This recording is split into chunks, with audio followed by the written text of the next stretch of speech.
তাতে পুরো ছড়িয়ে ছিটিয়ে রয়েছে, কাটাকুটি হয়েছে। কেন হয়েছে? এই যে আমার ছেলের ক্রাফট দিয়েছে স্কুলে, আগামীকাল জমা দিতে হবে, হলো ক্রিসমাসের একটা সেট তৈরি করতে।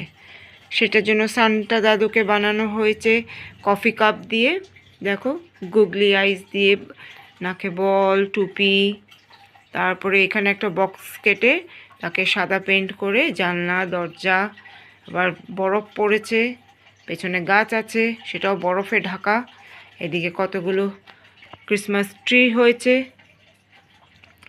বরফ পড়েছে বলে সে এফেক্টসটা আমরা তুলো দিয়ে দিয়েছি। আর এখানে একটা স্টারও আছে, আর এখানে গিফটও আছে। এখানে ছেলে রেডি করছে ওর লেবেলটা, কেন কি এটা তো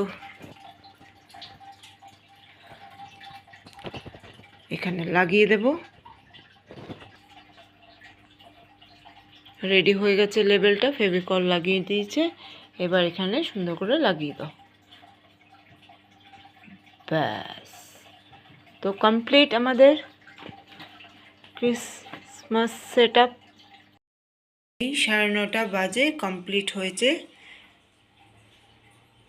দেখো সান্টা দাদু, ট্রি, গিফট, যে লেবেলিং করা হয়ে গেছে, প্রচুর বরফ পড়েছে। যাই হোক, এটার কারণেই সবাইকে শুভরাত্রি বলতে একটু দেরি হয়ে গেল, সবাই কিছু মনে করো না। এক দিন তো হয়, সবসময় তো একরকম হয় না। এখন রাখছি, আবার দেখা হবে।